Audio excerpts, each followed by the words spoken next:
This is Caroline from Caroline's Adventure. We all face challenges in our lives. How do some people take those challenges and turn them into powerful results? Join me as we dig into a story on resilience, hope, and joy, and uncover lessons we can each use in our own lives. But before we start, please take a moment to show that 5-star rating button some love, and follow while you're there to be updated every time I release a new episode. Now, before we begin, a word of caution. On this podcast, we regularly discuss topics like sexual assault, suicide, and addiction, which may be disturbing to some. Please take care as you listen. And if you need support in the United States, reach out to the crisis text line at 741-741.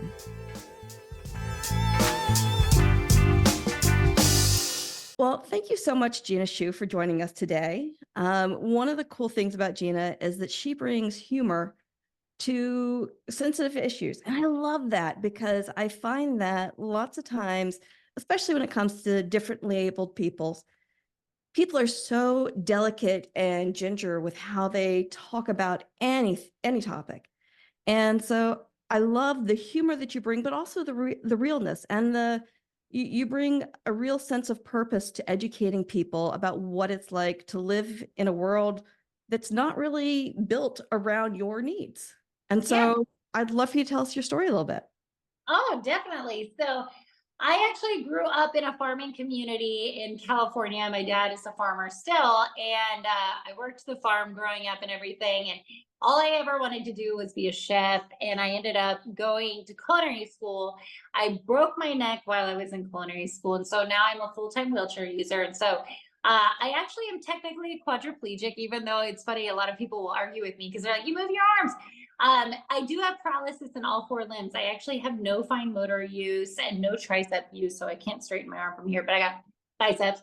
But so after I broke my neck, I actually got my bachelor's in political science, and I got my juris doctor because I knew I really wanted to advocate for people with disabilities. Very, very important to me, being a wheelchair user myself.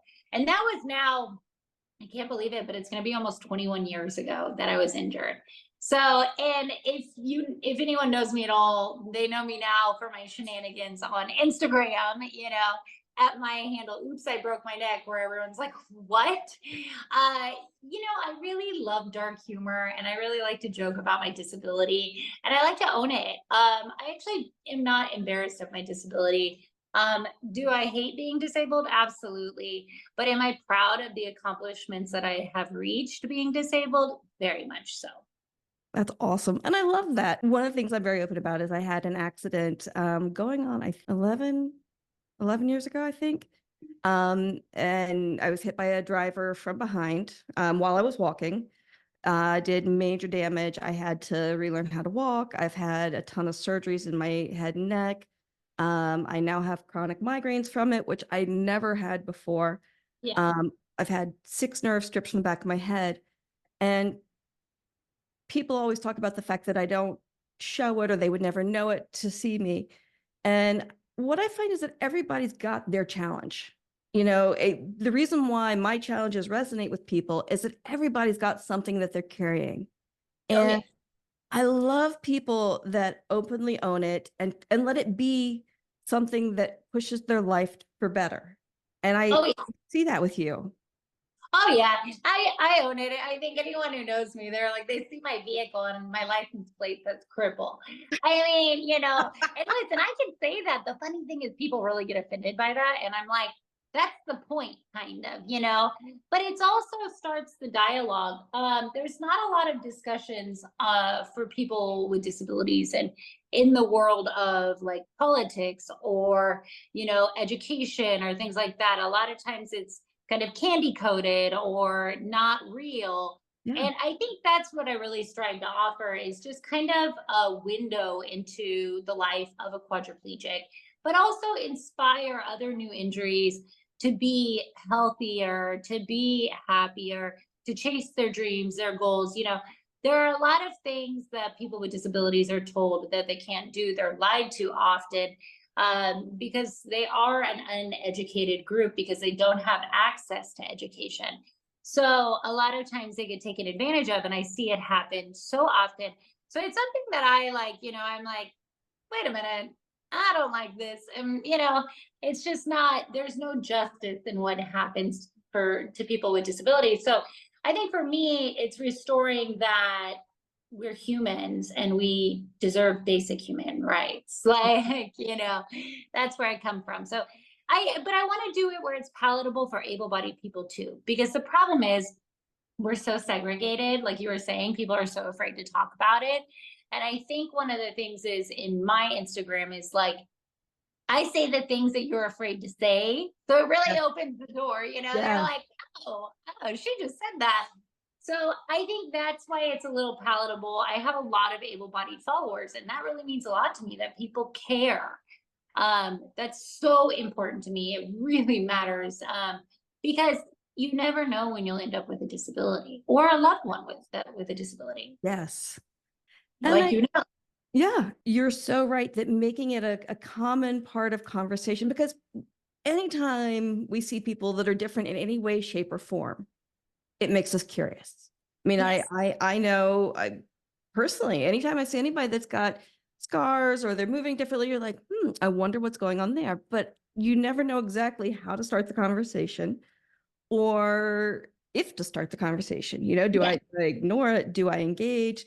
And I know that part of why I'm so open about the challenges that I have is exactly as you said, we never know when our lives are going to change.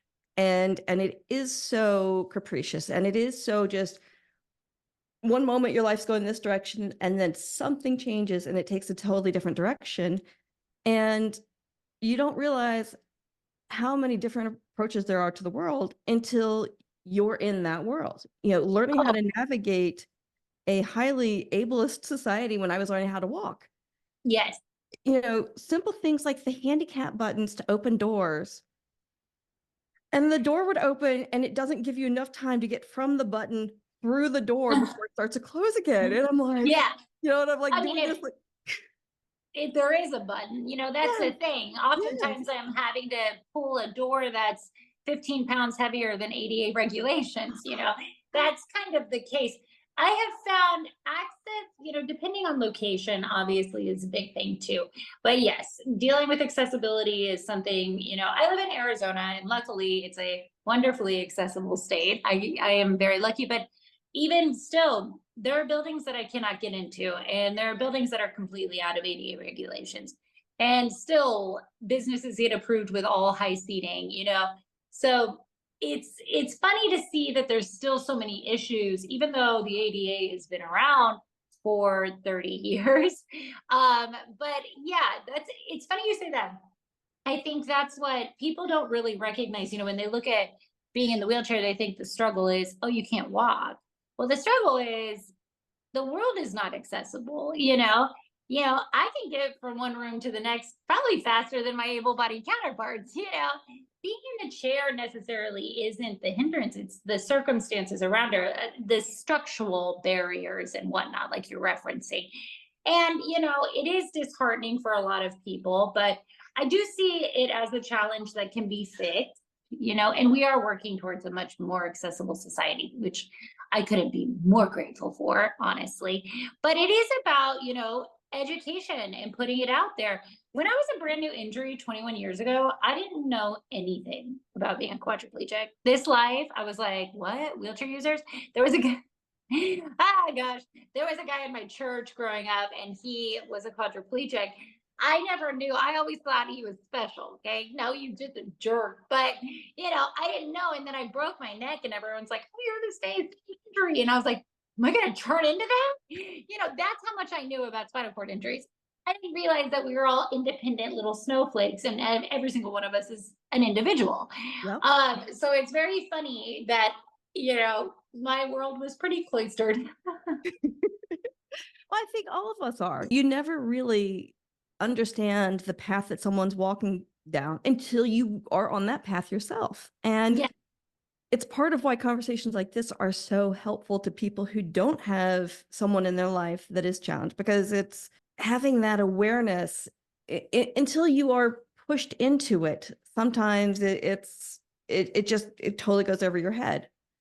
Oh, yeah. I don't even say still though, I have no clue what it's like to be blind or Yeah, deaf or yeah, whatever, but I do love the educational materials. Like I yeah, love to learn. Like I want to know how I can make, think I make sure that I put captions on most of my reels on purpose. And that's for those who are hearing impaired, So I think it's really important to also be sensitive. When I'm expecting sensitivity, I also mhm. to give it.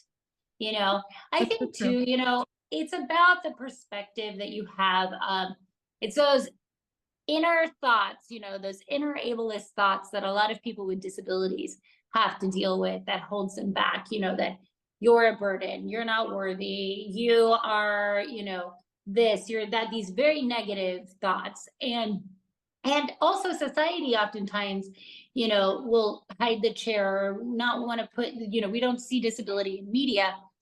Like, for example, I had a guy, I'll never forget this. I had a guy at a party. He's probably in his 50s. He's a gentleman. And he says, I was talking about some things. They were asking what I did. And he said, yeah, don't let your disability define you. And I hate the term ableist, like calling people. I said, that's a very ableist thought, though, because here's why my disability does define me. And it's made me who I am. Everything I'm not makes me everything I am. Thank you, Kanye West. But, it's true, though. It's so true. He was stripping me of my identity. This is my identity. It's Yeah. because it made him uncomfortable. Ah, He didn't like the disability in his face. Like, hey, by the way, don't let that define. And I said, no, it does define me. And I'm proud of that. I'm so proud of it. Yeah. for me, one of the biggest challenges was making peace with the fact that the old me was gone. And I would Yeah. never be able to get back to that because for a while I kept thinking, okay, if I work hard enough in physical therapy, if I do these, all of these surgeries, if I do all these things, I'll get back to where I was. And I Yeah. had to make peace with the fact that this is the me now. And I still hate the restrictions from it. Oh, yeah.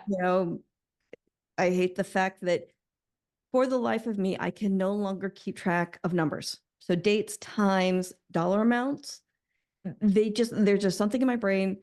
I had a friend who does dog boarding, and she boarded my dog. She sent me the amount that I owed her. I took her cash, and I took her, I think it was like $120 short. And so she was really embarrassed to reach out to me. And Oh, no. it was so weird because in my mind, I had like, it was, I thought it was the right amount. It was not like I was trying to be shady about it. Yeah. But it was so embarrassing. I was mortified. And it's, I've shown up at the wrong time for appointments before. It sucks. But I've Yes. had to learn how to manage that in my day-to-day life. And now, like, usually what I do is I will verify 4 times, a time, or I try to, but I slip. But Oh, yeah. I think the hardest part of all was not the accident. It's not been the pain. It's been the learning how to navigate a whole new version of myself that works very differently than it used to. Yes. And oftentimes your plans are derailed. People don't recognize, you have what you're grieving is the future you thought you had. I think for a lot Mhm. of people in chairs, it was, I had plans to do this, I had plans to do that, and they never get to do those things, travel to here, a lot of times too, people will be in relationships that they were going to get married and because of the injury, it doesn't happen. That's very common. So I think there's a lot of very disheartening things that can come along with a traumatic injury that people don't recognize. And then people get very lonely and they isolate and then spiral out of control. And then doctors are like, here's all these pills for you, Yes. Yes. and so, this I've seen it happen over and over and over again, doing this for 21 years and working with people with disabilities and truly loving people with disabilities. I do. Some of the most incredible people I've met are chair users and they've just achieved more than I can even imagine. So, I mean, I know one guy that's a lawyer and a doctor. Shout out Alan. Yeah, I mean, he's Wow. he's a big boss. So the thing is, like, and I respect them even more because he did it in light of his challenges. Yeah. And that's the thing, he didn't have it all easy laid out right in front of him. He had challenges that his able-bodied counterparts didn't. And that's why I respect people so much more with disabilities. I actually respect them a lot, and when they succeed, it's even more of a triumph, I feel like. One of the cool things that I love about your feed is that you really do tackle a lot of the assumptions, and like one of the things that I have learned is that we all have assumptions about worlds that we don't walk in. Oh, yeah. And so, ableism is no different. But like one of the things that I love you talk about is what it's like to handle the whole sexuality piece and how Yeah. very much, I think we tend to sanitize people that are differently abled, whatever that different able, we tend to think, okay, we're going to put them up on a pedestal even. Well, it's more they infantize people with disabilities. Um, So people with disabilities get treated like children, just like what you'll talk to someone with a disability. Also, you'll talk to them like this, because we get infantized. And then also, like, it's a mix between either your geriatric or your baby, And so they see you as somebody that isn't capable of having sexual relationships. That is one of my topics that I love and hold near and dear. And I encourage people all the time to explore their sexuality, no matter what their disability is. Rock on. I believe in that freedom. And I really encourage it. I actually just hosted a panel in Tucson not too long ago, and I had a handful of people with disabilities on there. And one of the gentlemen made such a huge impact. In fact, I cried about it later.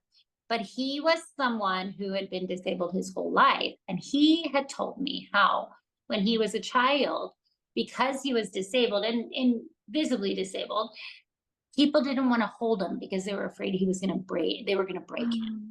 So he said he didn't grow up with a lot of touch. He never had touch. He was very deprived of touch. And it's because people were afraid that, will I hurt you? And then the other people were afraid of the disability. So he got the combo and was treated very much with kid gloves. And I think that continues on into adulthood for people with disabilities. So that's why I'm very big on kind of pushing this, autonomous sexuality. Like, you go do your thing. Yes. Baby. You do what you want. And so it's funny, hearing that from him, I was like, oh, it's just one of those things that you're like, wow, you don't realize. But a lot of people, they tell themselves too that they're unwanted. Yeah. And I think when they see someone like me, you'll see me post occasionally about my boyfriend, and he's such an angel, and I love him dearly. But I think I post that because I want to inspire people to realize, like, you're worthy of love. Like, you want a one-night stand? Go have a one-night stand. Do whatever you damn well please. That's because you have that freedom. And you're human just like any other human. Oh man, some of the biggest freaks I know are disabled. Honestly, actually, I know one of them. I'm not going to shout out her name, but I hate her. I'll like message her and tell her I'm referencing her. She'll love that. But I'm telling you, you don't even know. I'm like, woo, because also a lot of our boundaries have been busted and broken down. Because we've been in the hospital. I tell people, more people have seen me naked than a porn star. It's true. Honestly, it's true. Oh gosh, right after my injury, I'll never forget. I was like laying there, and then this one nurse came in, and I was like looped up on all these drugs, they had us on, and the good stuff that's legal. Anyway, so I was like, zoom in, and this guy comes in, and he's like doing my bed bath, right? And then I look up at him, and I'm like, am I on drugs, or are you gorgeous? Because this is really awkward. He's like, oh, you're so sweet. So he leaves, and I'm like, dude, is there a hot nurse to my sister, right? I'm like, and she goes, he was a construction guy, and he became a nurse. And she's like, he's hot. And I was like, he was rubbing my butt. I was like, oh my gosh, you have no idea. I told her, I was like, I said, oh, I can't with him. I was like, no, no. And then you know what's funny though is he actually would come and visit me. He was in the ICU with me, and he would come visit me. And every time I, you know, I was just like, I'm all like in a brace and everything. I'm like 18 years old too, by the way. The man was probably like 35, 40. Anyway, geez, I don't have daddy issues either, is the funny thing, but no, who knows? I probably do. I really love my dad. Hey, Dad, don't listen to this. But yeah, you know, it's fun. You go through things in the chair. You deal with a lot of funny things. Yeah. Well, and I think that, I don't know about you, with my accident, it made me realize how tenuous life is and how short it is and how easily it can be gone in a moment. And so, you know, a lot of the the reservations that I used to have, I mean, I grew up in an abusive household and I never used to talk about it. You know, like and anymore, I'm very open about the things that I was always taught never to talk about, because number one, it helps others to hear that story, Yes. especially people that are walking in that path.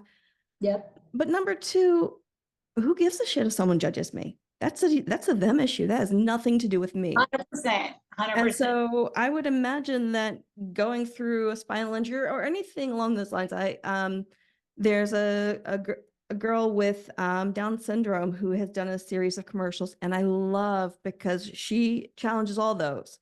I love them. I've seen them, and she's so great.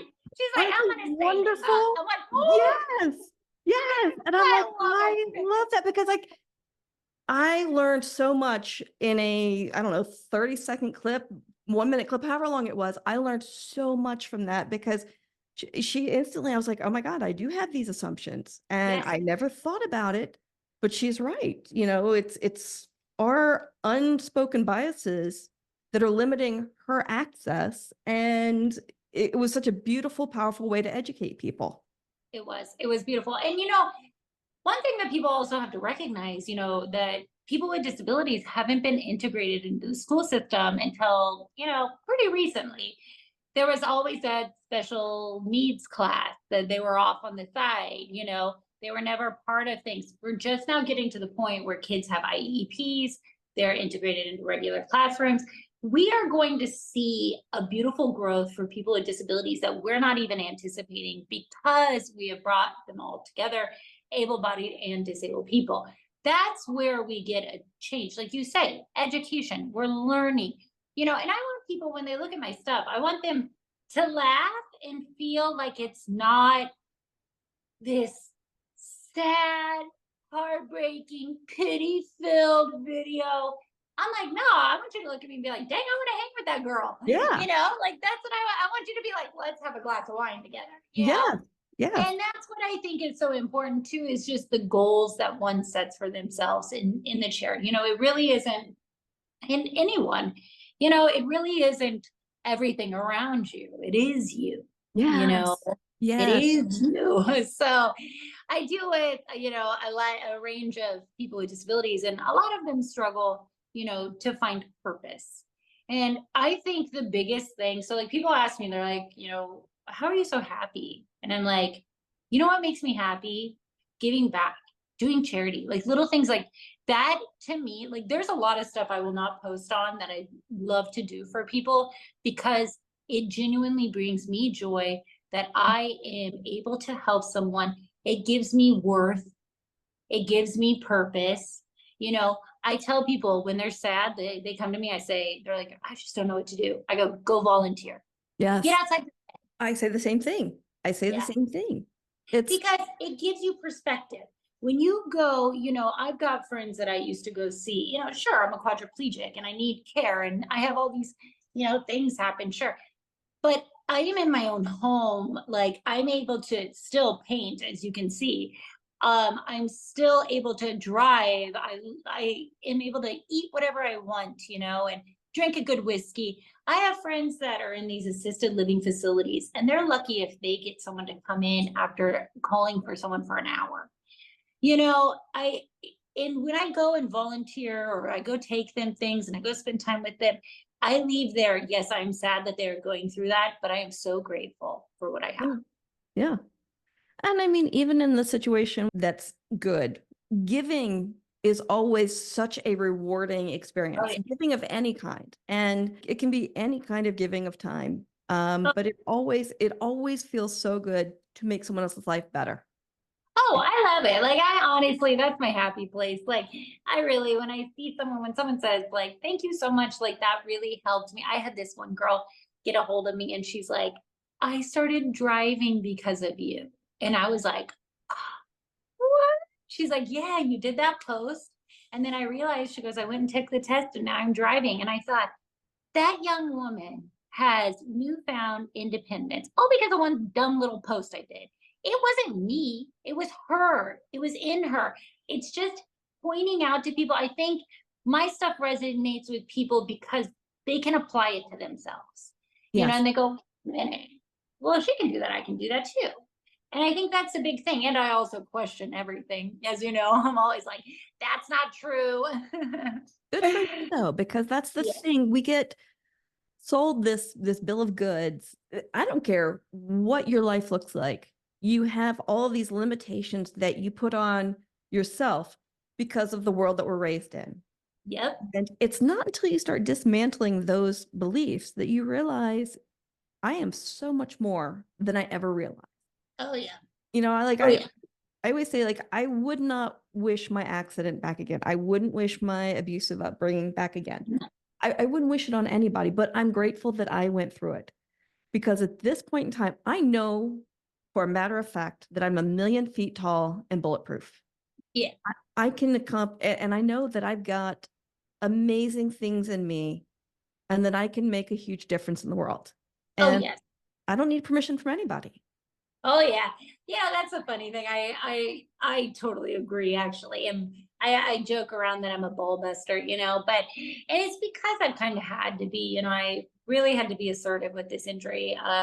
You know, when I was newly injured and the experiences I had with doctors being a young girl, Mhm. 20, 21, 22, 23, 24, and just being very disrespected at times. I learned to teach myself, I educated myself a lot on medical, so much so that I actually was recently asked to go speak to a bunch of residents about spinal cord injuries, and they're going to have me back. I love them, they're wonderful. But I've spoken to a handful of medical professionals for different things because I do really care about the entire injury. So that's why I also feel like if I am putting myself out there as a resource to people with disabilities that are spinal cord injuries specifically, I need to be educated. Mhm. Otherwise, I don't deserve the platform.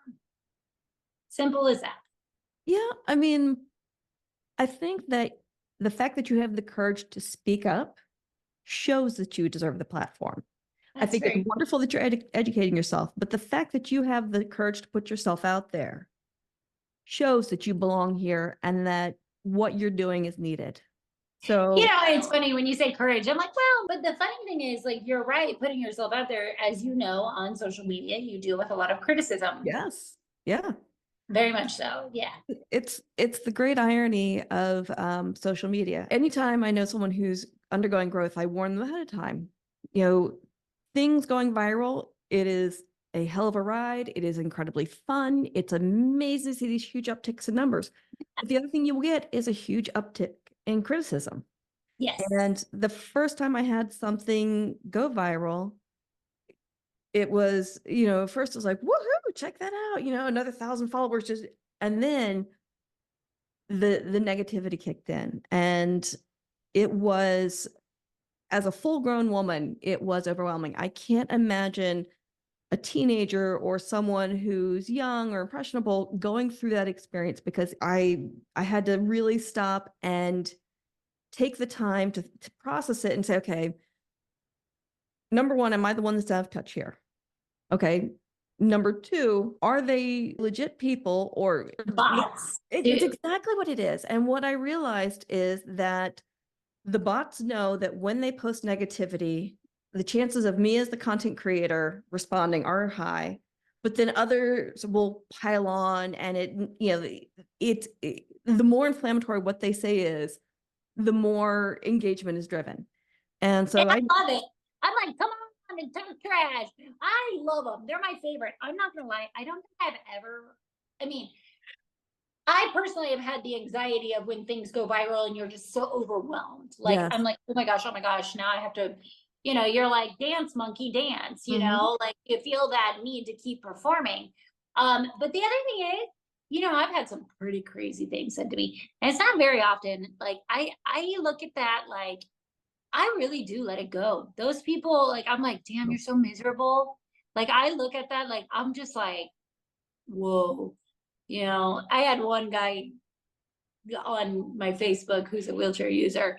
I posted the video and he just went on to call me a dumb CU whatever and said, "You're not one of us."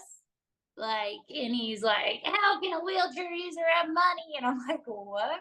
Okay." And he just, and it's funny, I deal with a lot of criticism, ironically, from wheelchair users too, because I've got a nice vehicle and I have my own house and I'm not suffering and I don't have a pressure sore and I'm not crying every day and I'm like, I'm sorry, but that's not my choice. That's not the direction that my life is taken or I want to take. And just because you're miserable doesn't mean everyone else has to. So Yeah. I've learned to really go, I to each their own. I'm doing myself, baby. I mean, and that's the thing.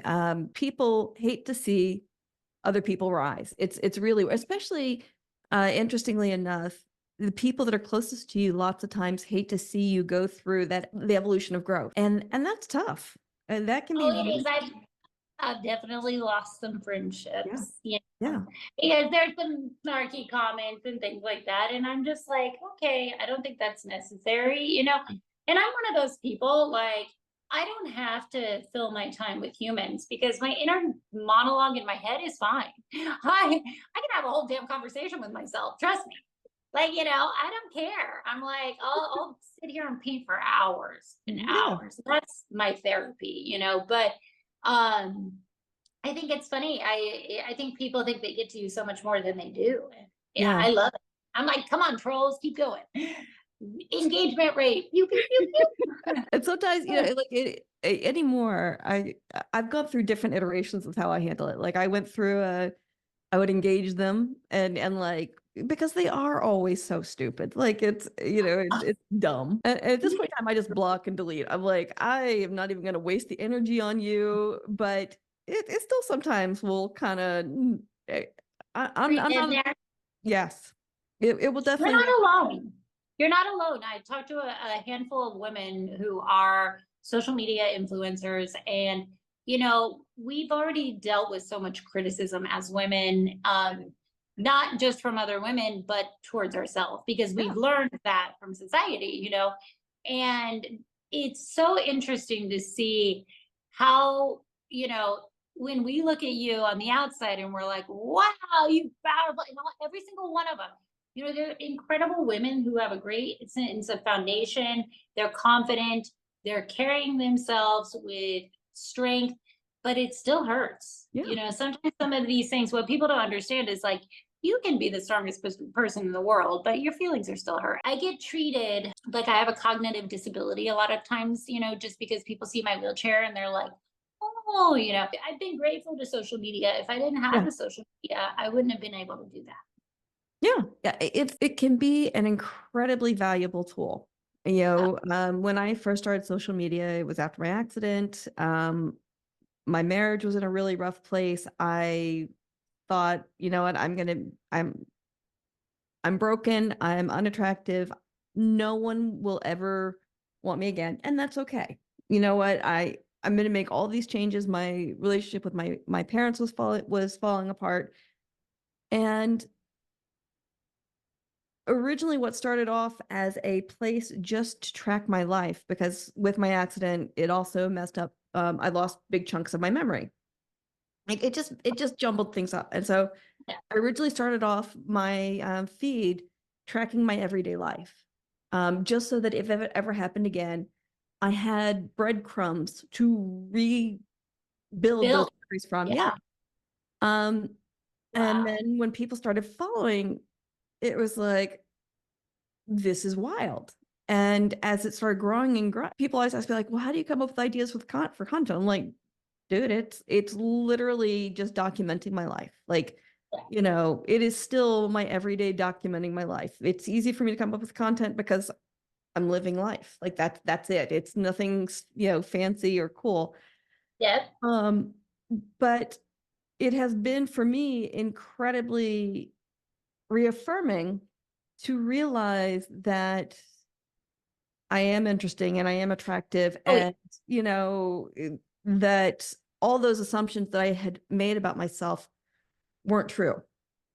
And, Yes. and so it is interesting. I'm very grateful to social media for that, because it took me from feeling invisible and undesirable and just blah, to reminding me that, what, every single one of us is worthy and every single one of us is beautiful, and we all have our own unique magnificence inside of us. So I'm very grateful to social media for that. Oh yeah, I love it. It's connected me. I've done crazy things, met cool people. Like I love it. I know a lot of people are like, it's so negative, and I'm like, yes, it is in a lot of ways, but it's also how you utilize it. Like, don't get on there and get into these fights with people. Yes. And it's Yes. worth it, honey. And that's what I tell a lot of these women when they're like, gosh, I don't know how you deal with it. They say, some of my friends are like, I see some of the comments. I'm like, oh, yeah, please. Oh, I didn't even. I was like, I laughed at that, and they're like, "What?" I'm like, I know, right? I'm a little sick in the head, I think. So, but I honestly like, I love it. I love a good troll. All banter back and forth with people left and right. I'm about it. But I will tell you this: I have found the majority of people are extreme. Their banter is hilarious. So that political sign I did that, it's a picture of me in my wheelchair and it says I'm not running for anything. The comments on that are literally like, I just sat there cracking up reading them. And they're like, oh, she's not going to stand up for for us. And like, just really, it's just good. And I'm like, okay, now that stuff I'm all that I can get down with. So yeah, it's funny. I've been pretty lucky. I deal with a few trolls here and there, but I have not had too much, because I think it's like I'm already making fun of myself, so they Yeah. can't even say anything. They're Yes. like, what do I say to her? She's gonna put herself down first. So have you ever thought of doing politics? I mean, you come from a political science background, you've got your juris doctorate. Like, have you thought about doing politics? Yeah, I actually thought about running this year, and I went back and forth and I went back and forth, and I was like, I'm selling a piece of property and I want to be going into really focusing on my investing and everything for this next 2 years. Build up something that I'm proud of, and then in 2 years I'll probably run for rep. I know, which is so crazy. Everyone's like, I am so excited for you to do it. I'm like, oh Lord. But it is really important for me. In the meantime, I'm wanting to get more involved, meeting with people here, doing interviews with like politicians. I've been reaching out to some of them. And I think it's important, for people with disabilities to have a connection with politicians, because there's a huge divide right now. And so I'm excited to see where the next 2 years will take me. I'm sure I'll run in 2 years, not for city government, but as state rep, and introduce as many bills as I can. They're going to kill me. They'll be like, this girl won't stop. But yeah, I'm excited about it. It's probably on the horizon. Rock on. That's Yeah. awesome. Yeah, I think it would be cool. And I mean, that's where representation matters, because you will be able to bring voice to things that it's one thing for me or for someone who walks to look at what we think matters.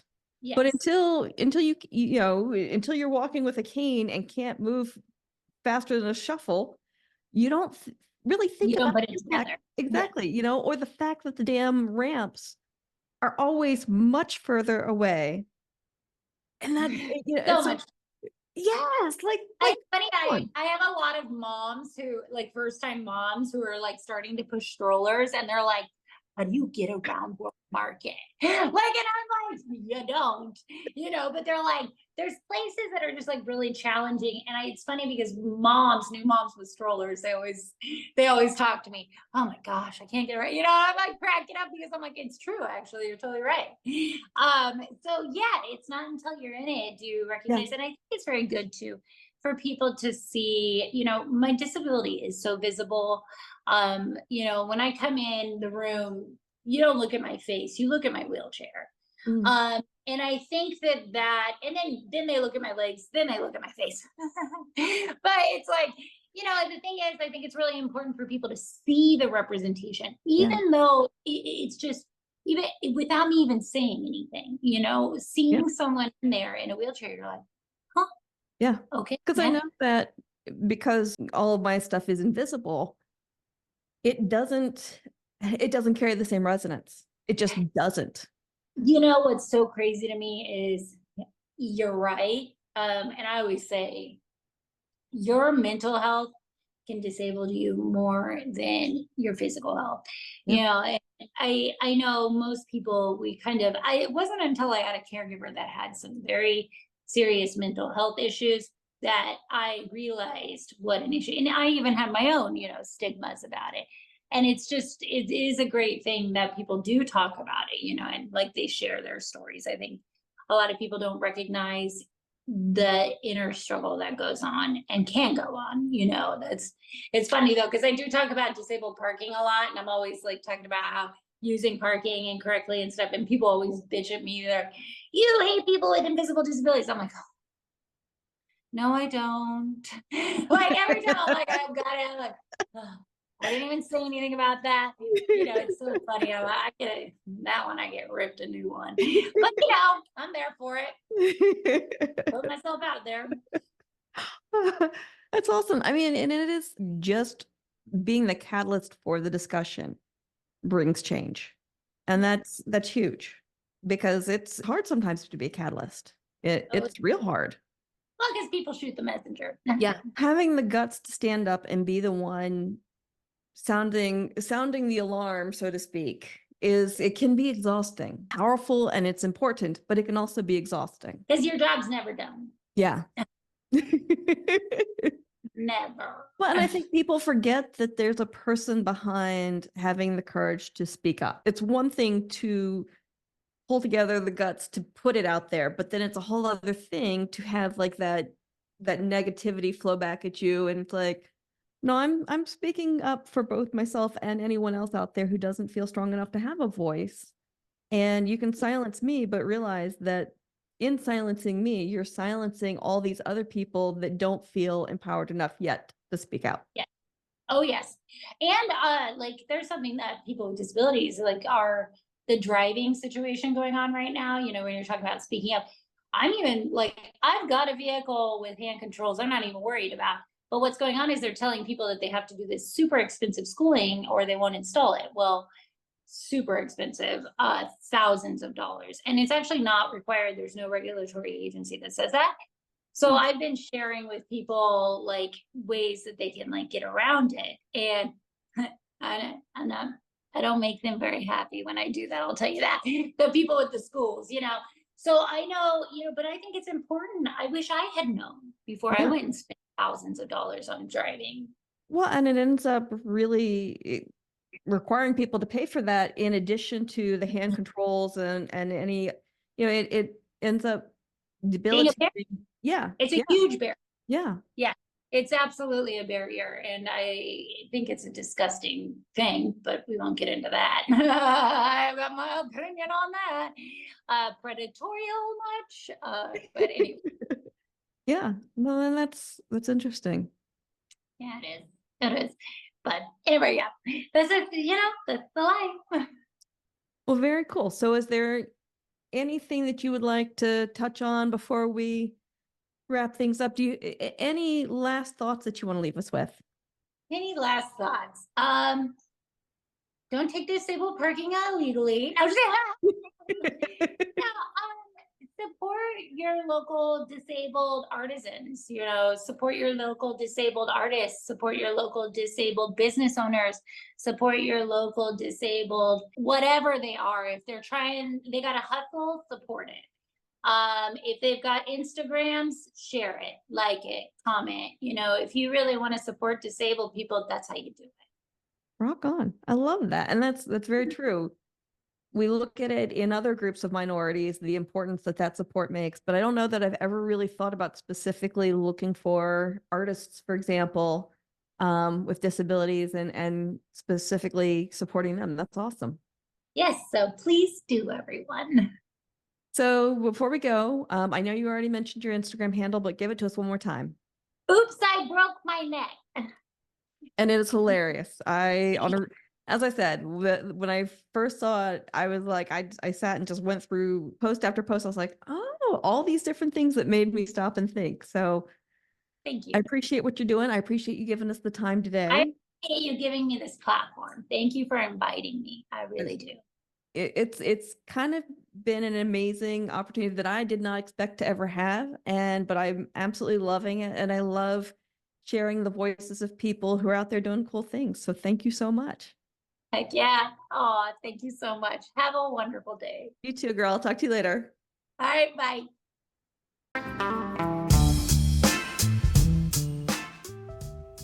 Thank you so much for joining us on this episode of the Caroline's Adventure podcast. While you're here, subscribe to the show so you're the first to catch new episodes when they're released. And if you enjoyed hanging out with me today, please leave a 5-star rating. For links to social media and more content, visit the description for this episode or go to carolinesadventure.com. That's Caroline with 2 A's, adventure.com.